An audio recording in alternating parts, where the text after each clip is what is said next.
Hey everyone, welcome back to the channel. In today's video, I'm going to show you how to upload your Canva designs directly to your Google Drive account. This process is super useful to keep your files organized and accessible for any device or for any client as well. So here I already have my document ready, and when you have yours ready, let's click on share on the upper right corner. Now here at the bottom we are going to click more. We are going to scroll down, and in there you are going to find the option Google Drive. Here is going to ask us to connect Google Drive to our account. Then click on connect Google Drive, and here we have to make sure that there is the Gmail that we want to use. We are going to click on continue, then allow, and you can see we have the Google Drive option ready. Here I already have the folder I created.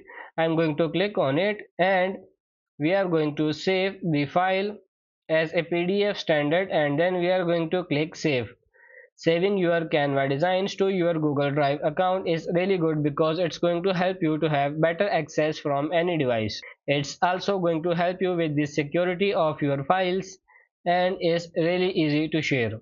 Now here our document is ready, and we can click on view in Google Drive. As you can see, it will open in a Google Drive window, and if you go to your Google Drive account, you are going to find that in your folder is going to be the document or the file that you upload. So that's pretty much it for this video. I hope this video was helpful. If it is, like it and subscribe to the channel. Thank you.